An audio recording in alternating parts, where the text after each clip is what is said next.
The true purpose of life is to find a purpose. Purpose एक ऐसा motivating factor है जिसके वजह से आज हम एज a ह्यूमन रेस यहाँ पर है. The caveman had only one purpose, the purpose of survival. But ये purpose कैसे अचीव हुआ? अपने आसपास के खतरों से लड़कर और रिप्रोडक्शन के वजह से. पर आप सोच रहे होंगे कि करोड़ों साल पहले किसी केवमैन ने क्या किया, उसका कनेक्शन आज आपकी लाइफ से कैसे हो सकता है? ट्रस्ट मी, कनेक्शन है. सर्वाइवल के लिए कभी कभी उस केवमैन को बहुत सारे एनिमल से फाइट करना पड़ता था, बट हर जानवर से फिजिकली फाइट करना पॉसिबल नहीं था. फिर उस केवमैन ने ये नोटिस किया कि कुछ जानवरों से बहुत दूर से भी फाइट किया जा सकता है, जैसे कि पत्थर फेंक कर.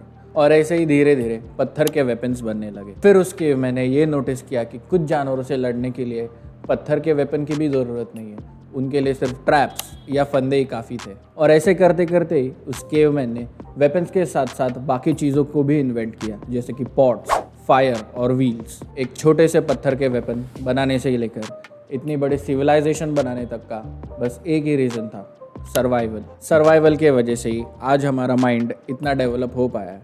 बट बहुत सालों पहले ये सर्वाइवल की फाइट ख़त्म हो चुकी है, बट हमारा ब्रेन ये समझ नहीं पाया. हमारे माइंड के डेवलपमेंट का एक मेजर रीज़न ये था कि कोई पर्पस ढूंढना और उसे अचीव करना. बट अभी के मटेरियलिस्टिक टाइम्स में हमारे ब्रेन के पास कोई मेजर पर्पस रहा नहीं, जिसके वजह से हमारा ब्रेन खुद ही खुद के लिए प्रॉब्लम्स क्रिएट करने लगा है. और ये प्रॉब्लम्स क्या है ये हम सबको पता है, because we all are going through them. एक हैप्पी और हेल्दी लाइफ जीने के लिए हमारे पास एक स्ट्रॉन्ग पर्पस होना बहुत नेसेसरी है, क्योंकि एक ऑप्टिमिस्ट को पैसिमिस्ट बनने में काफ़ी टाइम नहीं लगता. How to find your purpose. Japan में एक विलेज है जिसका नाम है ओकिनावा. कहा जाता है कि इस विलेज में रहने वाले लोगों की उम्र 100 साल से भी ज़्यादा होती है. बट उनकी इस लंबी उम्र का रीज़न क्या है? इकिगाई. इकिगाई एक जापानीज कॉन्सेप्ट है. इकिगाई एक ऐसी चीज़ है जो इंसान को खुशी देती है और उसे जीने की एक वजह देती है. और इसका बेस्ट एग्जाम्पल है Elon Musk. So let us first try to understand कि इकिगाई होता क्या है. इकिगाई बेसिकली 4 चीज़ों का एक कॉम्बिनेशन होता है. नंबर 1, ऐसी कोई चीज़ जो आपको पसंद है और उसे करने में आपको मज़ा आता है. नंबर 2, ऐसी कोई चीज़ जो आप अच्छे से कर पाते हो. नंबर 3, ऐसी कोई चीज़ जिसे आप कमर्शलाइज कर सकते हो, मतलब उससे आप पैसे कमा सकते हो. एंड लास्टली नंबर 4, ऐसी कोई चीज़ जिसकी इस वर्ल्ड को ज़रूरत है. अब आते हैं इलॉन मस्क वाले एग्जांपल. इलॉन मस्क को बचपन से ही कंप्यूटर्स और कोडिंग बहुत पसंद थी. वो कोडिंग में बहुत अच्छे थे, इतने अच्छे कि 12 साल की उम्र में ही उन्होंने ब्लास्ट स्टार नाम का एक गेम डेवलप किया ताकि वो उसे खेल सके. धीरे धीरे ये गेम इतनी पॉपुलर हो गई कि एक पीसी मैगजीन ने उसे $500 में खरीद लिया. ये $500 तो बस एक शुरुआत थी. कुछ ही सालों बाद इलॉन मस्क ने अपने भाई के साथ एक टेक कंपनी बनाई जिसका नाम था Zip2.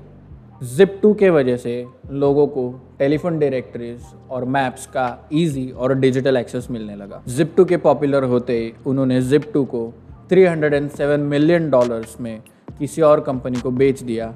और ऐसे ही उन्होंने SpaceX और टेस्ला जैसी कंपनीज बनाई. अब मैं आपको एक इंटरेस्टिंग बात बताता हूँ. 2017 में इलॉन मस्क अपनी कार से कहीं जा रहे थे, बट काफ़ी टाइम तक वो ट्रैफिक में फंसे रहे. सो ऑब्वियसली ट्रैफिक में बैठे बैठे वो बोर हो गए और इसी बोर्डम में उन्हें एक आइडिया आया. एक ऐसा आइडिया जिसके वजह से काफ़ी लोगों की इसी तरह ट्रैफिक में फंसने की प्रॉब्लम सॉल्व हो सकती. और ऐसे ही ट्रैफिक में बैठे बैठे उन्होंने सीरीज ऑफ ट्वीट्स किए. कंपनी का नाम था the boring company. The boring company का पर्पस ये था कि टनल्स बनाना और रास्तों पर होने वाले ट्रैफिक को कम करना, जिसकी वजह से ट्रैफिक भी कम हो जाता और बाकी एरिया से भी कनेक्टिविटी बढ़ जाती. इलॉन मस्क के इस एग्जाम्पल में इकिगाई के चारों पॉइंट्स कवर होते हैं. और इसी तरह इसी चार्ट के हेल्प से आप अपनी इकिगाई ढूंढ सकते हो.